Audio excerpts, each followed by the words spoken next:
What up, y'all? It's your boy, Mr. Downtown Ray Melo, and you're listening to the Entertainment Report on iHeartRadio, live from Dubai for Thursday, January 5th, 2017, delivering some major stories and trends going on in the world of entertainment and beyond. You can follow the show on Facebook, Twitter, or Instagram, facebook.com/The Entertainment Report with Ray Melo, that's RAYMELO, on Twitter at The Enter Report, or on Instagram at The Entertainment Report. You can listen to the show anytime you want on iHeartRadio. Just go to iHeart.com or your iHeart phone app, search for the Entertainment Report, and it'll take you to the page. Dwayne Johnson has revealed why he wants to portray DC Comics villain Black Adam as part of Warner Bros. DC Extended Universe. The actor detailed during a YouTube Q&A Tuesday where he took fans' questions on his 7 Bucks Digital Studios page. I have loved the role of Black Adam. I love that he starts off as a slave, that he felt like he was wrong. He also added, I have just loved that backstory. I think that Black Adam has always been to me the most intriguing superhero.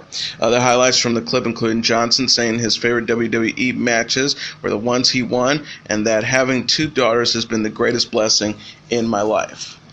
The comments come after Johnson sent fans into a frenzy over the holidays when he posed for a photo with Superman stars Henry Cavill. He wrote the caption at the time on Instagram, Merry Christmas and Happy New Year from Black Adam and Superman at Henry Cavill. Today we drink like gentlemen and come together as friends. We're excited for what the future brings. Hashtag Dangerous Gentlemen. Hashtag DC Worlds Will Collide. Hashtag Black Savagery. Johnson is set to appear as Black Adam, the nemesis of Justice League member Captain Marvel, in DC and Warner Bros. Shazam, which is slated for release April 5th, 2019. Michael Keaton explained why he turned down playing Batman for a 3rd time in 1995's Batman Forever. It sucked, Keaton told The Hollywood Reporter in a new interview about his reaction to seeing the script. He says, I knew it was in trouble when he referencing Joel Schumacher, says, why does everything have to be so dark? The actor continued about incoming director Joel Schumacher, who was replacing previous franchise helmer Tim Burton, and his more gothic vision seen in 1989's Batman and 1992's Batman Returns. Keaton would drop out of playing the iconic Caped Crusader and was replaced by Val Kilmer. While a box office success, Batman Forever is now looked down upon as being too cartoony and colorful, along with its critically panned sequel, 1997's Batman and Robin starring George Clooney in the title role. Keaton has avoided the superhero genre he helped launch until now, signing on to portray high-flying villain The Vulture in Marvel and Sony's upcoming Spider-Man Homecoming, due in theaters July 7, 2017. The first trailer for the film features Keaton terrorizing a high school-age Peter Parker played by Tom Holland after his appearance in Captain America: Civil War. Fox News Channel says Megyn Kelly will continue hosting her evening program, The Kelly File, through Friday. The broadcast journalist announced Tuesday she is leaving the cable network for a new job at NBC News, but she did not specify exactly when she would start her position. Her Fox News Channel contract reportedly wasn't up until this summer. Rupert Murdoch, the executive chairman of 21st Century Fox, said in a statement Tuesday, we thank Megyn Kelly for her 12 years of contributions to Fox News. We hope she enjoys tremendous success in her career and wish her and her family all the best of luck. Kelly said in a Twitter statement hours earlier, over a dozen years ago, I started at Fox News in a job that would change my life. Now I have decided to end my time at FNC, incredibly enriched for the experiences I've had. I've agreed to join NBC News, where I will be launching a new daytime show Monday through Friday, along with a Sunday evening news magazine program. I will also participate in NBC's breaking news coverage, its political and special events coverage. While I'm greatly missing my colleagues at Fox, I'm delighted to be joining the NBC News family and taking on a new challenge. Caitlyn Jenner is expanding her partnership with MAC Cosmetics. The 67-year-old reality star and transgender activist announced Tuesday on Instagram that she will release a collection with the cosmetics company January 5th. She wrote, the next part of my collaboration with at MAC Cosmetics is coming on January 5th. I'm excited for everyone, all races, all ages, all sexes, to fearlessly rock these shades into 2017. Hashtag Happy New Year. Hashtag my Caitlyn Jenner. The new 15-piece makeup line will include lip pencils, lipsticks, eyeshadows, and more. Jenner previously released a limited edition lipstick, Finally Free, with MAC in April 2016 that benefited the MAC AIDS Fund Transgender Initiative. The star said in an interview with MAC in February, "I realize that I'm in a position where I can help people who are really struggling by creating a platform and bringing exposure to trans issues." She also added of the collaboration, "I never thought in a million years that it would ever happen. When you're going through all of this, that's just like never going to happen, but wouldn't it be something to be involved in a project like that?" Jenner came out as a transgender in April 2015. It subsequently documented her journey on the reality series I'm Kate. She has also appeared on Keeping Up with the Kardashians with her daughters Kendall and Kylie Jenner. And in a related story, Kim Kardashian returned to social media Tuesday by posting a family photo. The 36-year-old reality star shared a picture of herself with husband Kanye West, daughter North, and son Sane on Twitter and Instagram 3 months after her Paris robbery. She captioned the Snapchat, "Family." Kardashian's post received over 323,000 favorites on Twitter and 3.59 million likes on Instagram. The reality star, who boasts 138.9 million followers, later responded to fans welcoming her back online. She tweeted, "Ha, I missed you guys." Kardashian is slowly stepping back into the spotlight after being robbed at gunpoint in October 2016 in Paris. West was hospitalized for exhaustion the next month, but both he and Kardashian are reportedly on the mend. A source told People this week Kim and Kanye spent New Year's Eve together with the kids. Kanye is doing much better. He has worked out every day and is taking care of himself. The insider also added him and Kim are getting along better. Things are looking better for the new year. Kardashian has appeared in sister Khloe Kardashian's post last week for their family's Christmas Eve party. She, West, and their children reportedly spent Christmas Day at sister Kourtney's house. Kylie Jenner is done posting on her app and website. The 19-year-old reality star announced Tuesday on Twitter that she will no longer personally post on her app after an unapproved note about her relationship with rapper Tyga was accidentally published. Jenner told her 19.2 million followers, "Hey guys, from now on I won't be posting personally on my app anymore." She explained, "A post went up today quoting something that I never ever said or saw. A very personal post that I would never even approve. It's unfair to me and you to think that those were my words. I'm sorry, and I know we will figure something out so we can all be satisfied." The since deleted post was written in Jenner's voice and included a list of things she does to spoil Tigger, including making him breakfast in bed, baking him cookies for no reason, and keeping their sex life fun. The list recommended make your sex life fun, spice things up with lingerie, toys, and massages. Jenner's app team took responsibility for the post in a statement on her website. The team apologized to Jenner and her fans, saying it was never their intention to misrepresent Kylie and Kylie's voice. The statement reads, "This morning, a draft article was inadvertently posted for a short period of time on Kylie's app. This was a draft that was not in Kylie's words, was not Kylie's idea, and had not been sent to her for approval." The statement concludes, "We deeply regret that this happened and will work hard to ensure that this never occurs again." Nick Kroll and John Mulaney have been tapped to host next month's Film Independent Spirits Awards, which honors the previous year's best in low-budget U.S. movies. The ceremony is to air on IFC on February 25th from a beach in Santa Monica. Film Independent President Josh Welch said in a statement, "From film to television to Broadway, Nick Kroll and John Mulaney have been almost everywhere, and now their world domination will be complete. We couldn't think of two smarter, funnier people to host our show."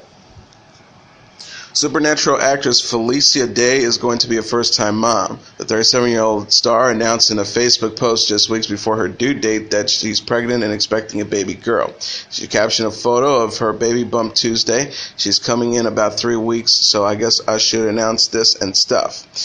Day's Supernatural co-stars Jared Padalecki and Mishka Collins were among those to offer their congratulations online. Day plays Charlie Bradbury on the CW series, while Padalecki and Collins portray Sam Winchester and Castile respectfully. Padalecki joked, "Woohoo, do you think she'll like older men? My sons, not me, creepo. #congrats. Collins wrote, "Congrats on creating a tiny human at Felicia Day. If you need a sinner, you know my number."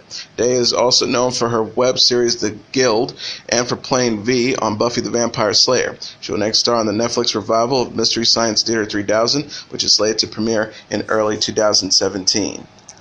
Dancing with the Stars pro Maxim Chemerinsky and Peter Mugatroy welcomed their first child together Wednesday, a baby boy named Shai. Chemerinsky revealed the baby's time of birth and full name on Twitter, writing Shai Alexander Chemerinsky, January 4, 2017, 5:34 a.m. The engaged couple have been teasing fans on Shai's incoming birth, posting on Instagram Monday a photo of Mugatroy putting on makeup while sitting on a hospital bed. Additionally, Chemerinsky's brother Val canceled a Dancing with the Stars tour appearance Tuesday, saying that he was going to be an uncle very soon. The pair said in a statement to E! News, "This is without doubt the best thing that has ever happened to us." Chemerinsky and Mugatroy announced that they were expecting their first child together in May after they got engaged in December of 2015. A wedding is planned to take place in New York in July. Mugatroy explained to E! News, "We deliberately had it in July so it doesn't conflict with any of the seasons, so we can bring our past partners and our troupe of dancers and stuff like that." Actress Denise Richards surprised fans this week by posing for a family photo with Charlie Sheen. The 45-year-old actress posed a rare picture with the 51-year-old actor and daughters Sam, 12, Lola, 11, and Eloise, 5, on Instagram. Richards shared Sam and Lola with Sheen and adopted Eloise as a single mom. She captioned the picture Tuesday, "We had a colorful year. At the end of the day, we're still a family. At Charlie Sheen, #family-dinner." Richards and Sheen have had a turbulent relationship since splitting up in 2005 after less than 3 years of marriage. The actress claimed in 2016 that Sheen threatened to kill her and Lola and evict them from their Beverly Hills home. Sheen said on the Dr. Oz show in February, "I'm basically being punished for giving her a house. I would never speak about any of my children like that ever, and I would never threaten their mom. That's not who I am. I wouldn't do that." Sheen is also dad to 32-year-old daughter Cassandra with ex-girlfriend Paula Profit, and 7-year-old twin sons Bob and Max with ex-wife Brooke Mueller. He made headlines earlier this week for sharing a photo with Sam. The star captioned the picture, "Sammy, so how's your day, Dad? Dad, well, sweetie, it went a little something like this." Heather Locklear responded to new rehab reports Tuesday by saying she's working on tying up some loose ends. The 55-year-old actress issued a statement to E! News after rumors surfaced this week that she recently entered rehab for the 5th time. The star said, "I am feeling great and taking steps to enrich and better my life. Currently, I am working on tying up some loose ends regarding certain issues so I can hit 2017 full stream ahead." Radar Online reported Monday that Locklear checked herself into rehab after having a massive breakdown over the holidays. She is reportedly seeking treatment at the Cliffside Malibu Rehab Center. The Melrose Place alum has struggled with drugs and alcohol abuse issues for years. Most recently, she was hospitalized in January 2012 after allegedly mixing prescription drugs with alcohol. Locklear is known for playing Amanda Woodward on Melrose Place and Caitlin Moore on Spin City. She presently portrays the First Lady on Tyler Perry's TLC series Too Close to Home, which airs Wednesdays at 10 p.m. Eastern Standard Time. Sophie Turner appears to confirm her relationship with Joe Jonas this week. The 20-year-old English actress shared a first picture of the 27-year-old American singer on Instagram after sparkling dating rumors with Jonas in the fall. She captioned a Snapchat of the dance frontman smoking a cigar on the boat, Miami Days. Turner and Jonas celebrated Halloween together in October 2016 and were spotted kissing at a Kings of Leon concert the next month. Sources told People in December that the pair are dating exclusively. An insider said Joe was playing the field, but he really likes her and is willing to settle down with her. Turner was furiously linked to the Vamp singer James McVie, while Jonas dated model Gigi Hadid. Jonas told People in July that he values a girl who gets along with his friends and has a sense of humor. The star revealed the biggest test is bringing her around friends because I have friends who are really tough about new people. We have a really tight circle. She also added, "I would say she's got to have a sense of humor and find my weird sense of humor funny." Turner is best known for playing Sansa Stark on Game of Thrones, which will return for an abbreviated 7th season in the summer. Jonas came to fame with brothers Kevin and Nick Jonas as the Jonas Brothers and formed Dance in 2015.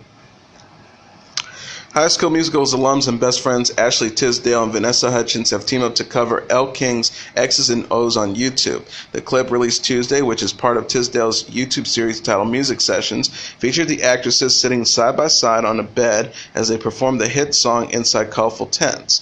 announces the first duet the pair have performed together. Tisdale and Hutchins delivered a slowed-down version of the song as they smiled to each other throughout. Tisdale's boyfriend, Christopher French, known for being a part of the alternative rock band Annie Automatic, is also present playing guitar for the pair.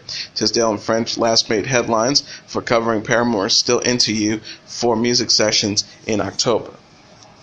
Rapper Soulja Boy found himself in deep trouble Tuesday while in Compton, where he was seen calling out new rival Chris Brown to a fight live on Instagram. The Crank That Soulja Boy performer was streaming himself alongside a group of men who he claimed would have his back in a potential fight with the singer. Things turned south, however, after Soulja Boy moved closer to an unidentified man yelling, "What's going on, man? They say Soulja Boy ain't from the hood."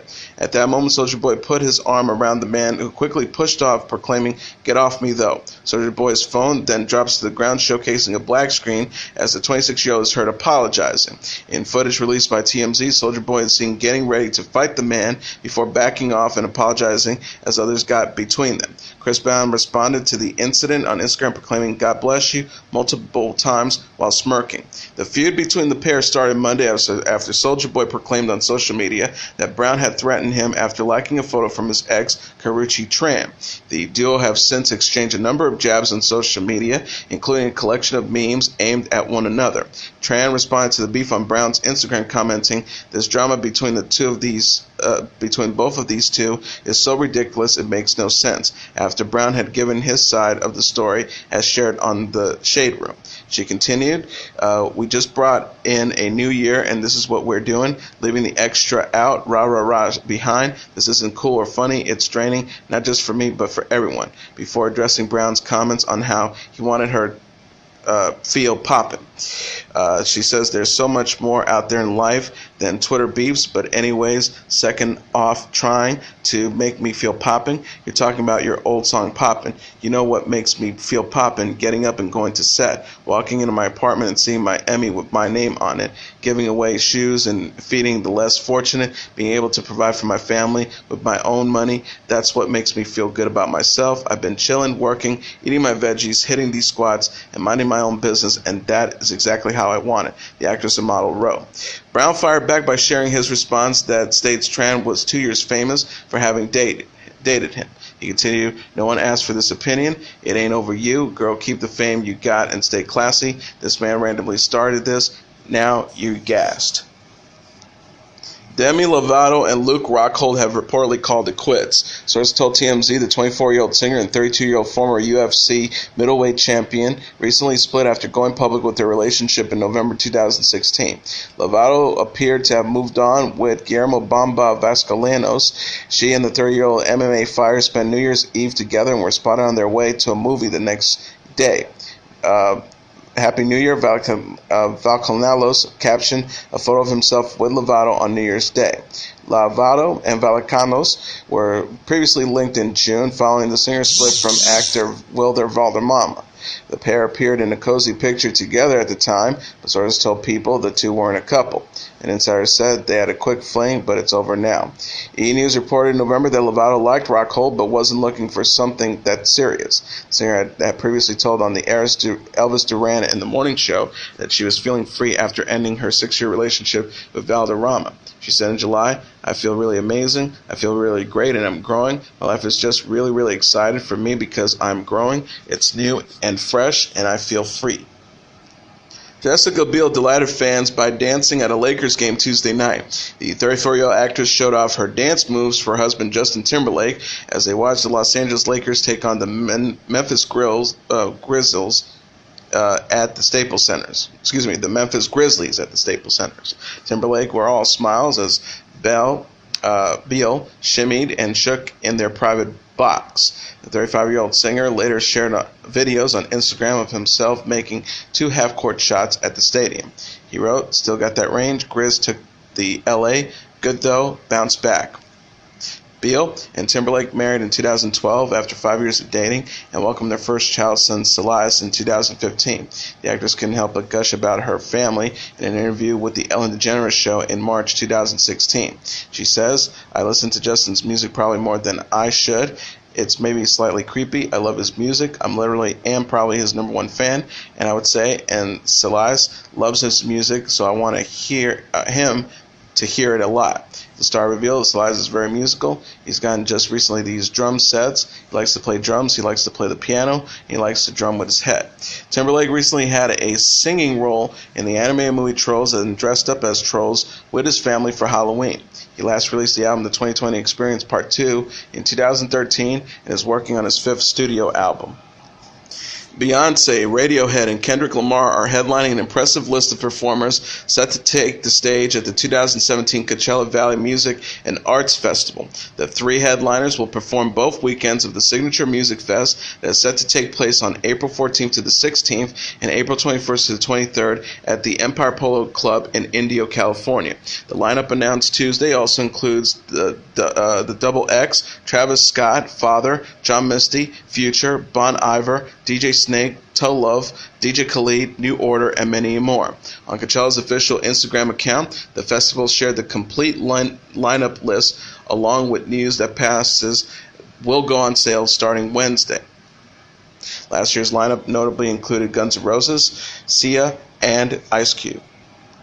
And here are the top 10 songs on the Billboard Hot 100 singles charts for the week of January 14th. Number 10, Drown featuring Lil Yachty with Broccoli. Number 9, Drake's Fake Love.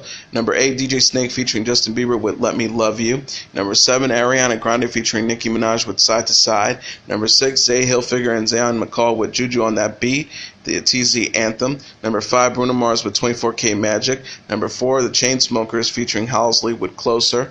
Number 3, The Weeknd featuring Daft Punk with Starboy. Number 2, Migos featuring Lil Uzi Vert with Bad and Bougie. And the number 1 song on the Billboard Hot 100 singles charts for the week of January 14th, Ray Sermon featuring Gucci Mane with Black Beatles. And now let's take a look at what happened on this date in entertainment history. On this date in 1980, the Sugarhill Gang's Rapper's Delight becomes hip-hop's first top 40 hit. Hip-hop's roots as a musical phenomenon are subject to debate, but its roots as a commercial phenomenon are much clearer. They trace back directly to January 5, 1980, when the song Rapper's Delight became the first hip-hop single ever to reach the Billboard Top 40. Prior to the success of Rapper's Delight, hip-hop was little known outside of New York City, and little known even within New York City by those whose orbits were limited to Midtown and downtown Manhattan. The basic elements of hip-hop, MC rapping, DJs mixing and scratching, B-boys breakdancing, were all in place by 1979, but you could not walk into a record store in Times Square and buy a hip-hop album. Hip-hop was something you had to experience live in clubs and at parties in neighborhoods like the South Bronx and Harlem. Those were the settings in which founding fathers of hip-hop like Grandmaster Flash, Curtis Blow, and DJ Kool Herc were busy making their names while the crowds at Studio 54 danced away the last days of the disco just a few miles to the south. Meanwhile, it was a businesswoman from New Jersey who put the two trends together to give birth to an industry. Her name was Sylvia Robinson, formerly a singer and later the owner of a small record label called All Platinum. After hearing DJ rapping over records in a Harlem club, she set her son Joy to the task of finding someone who could do the same thing on tape. Joy recruited his friend Big Bank Hank from an Englewood, New Jersey pizzeria and Master G and Wonder Mike from the surrounding neighborhood. This was on a Friday. Sylvia named the newly formed trio after the Sugarhill section of Harlem, chose Chic's disco smash Good Times as a backing track, and scheduled studio time for the following Monday. What happened between Friday and Monday is subject to some controversy. It involved Big Bank Hanks borrowing his lyrics almost wholesale from the notebook of Harlem MC Grandmaster Caz, whose name appears nowhere on the credits or royalty checks for Rapper's Delight. What happened on Monday, however, was straightforward and revolutionary. The making of a record that began, I say, a hip-hop, a hippity, the hippity, hip-hip-hop, and you don't stop, and ended up changing the course of music history. Also on this date in 1998, Sonny Bono was killed in a skiing accident. In his characteristically blunt and self-deprecating manner, Sonny Bono transformed himself relatively late in his life, morphing from the shorter, homelier, masculine half of a 1960s husband and wife singing and acting sensation, along with his glamorous third wife, Cher, into a respected California lawyer and U.S. congressman. On January 5, 1998, Bono's unusual journey was cut tragically short when he was killed in a skiing accident while on vacation with his family in South Lake Tahoe, California. The 62-year-old Bono and his fourth wife, Mary, were visiting the Heavenly Ski Resort located on the Nevada-California border some 55 miles south of Reno, Nevada, with their youngest son and daughter. The accident occurred when Bono left his family to ski alone on the afternoon of January 5th. He was reported missing several hours later, and his body was found that evening. Police said that Bono had skied into a wooded area and hit a tree. The cause of death was massive head injuries. Coincidentally, Bono's death occurred less than a week after another high-profile accident killed Michael Kennedy, the son of the late U.S. Attorney General and U.S. Senator Robert F. Kennedy, on the slopes of the Aspen, Colorado. Born Salvatore Bono in Detroit on February 16, 1935, Bono moved to Los Angeles when he was 7 years old. As a young adult, he became a songwriter and singer at Specialty Records. He later teamed up with the prominent songwriter Phil Spector and sang backup for the Righteous Brothers. While married to his first wife, Donna Rankin, Bono met the 16-year-old Sherilyn Sarkisian. They made several records together, but struck gold with their 1965 mega hit, I Got You Babe. Bono divorced Rankin and in 1969 had a daughter with Chastity with Cher. They later married. In August 1971, the couple's TV show, The Sonny and Cher Comedy Hour, premiered. The featured tall, dark-haired Cher, decked out in spangled-design outfits, and a mustached Bono playing the straight man in bell-bottom pants. The show's run lasted until 1974, when the couple split amid rampant rumors and gossip about extramarital affairs. Latecomer to politics, he admitted he voted for the first time at the age of 54. Bono got his start after he became frustrated with the bureaucratic hassles involving in erecting a new sign at the Italian restaurant he owned in Palm Springs, a city in Southern California desert with current population of some 40,000 residents. He was elected mayor of the city in 1988, and 4 years later ran unsuccessfully in the Republican primary for a seat in the U.S. Senate. In 1994, Bono won a seat in the House of Representatives as part of a sweeping Republican victory in the House led by Speaker Newt Gingrich. As a lawmaker, Bono struck closely to the conservative agenda, but he was known to reach out across party lines, forming friendships with such prominent liberals as Barney Frank, an openly gay Democratic congressman from Massachusetts. When Bono and Cher's daughter Chastity came out publicly as a lesbian in 1985, her father expressed his love and support, but said he could not reconcile himself to the idea of gay marriage. Re-elected in 1996, Bono continued his campaigns to extend copyright laws and repair the damage done to the Salton Sea, a giant lake in Southern California's Colorado desert, by large-scale salt mining operations in the region. After Bono's death, his widow, Mary, completed the remainder of her husband's term in the House. And that is your entertainment report for Thursday, January 5th, 2017. I'm your host, Mr. Downtown Ray Melo. I'll be back tomorrow to deliver some major stories and trends going on in the world of entertainment and beyond. You can follow the show on Facebook, Twitter, or Instagram. Facebook.com/The Entertainment Report with Ray Melo. That's RAYMELO. On Twitter at The Enter Report, or on Instagram at The Entertainment Report. You can listen to this episode or any previous episodes of The Entertainment Report anytime you want on iHeartRadio. Just go to iHeart.com or your iHeart phone app, search for The Entertainment Report, and it'll take you to the page. Good night, and God bless you all.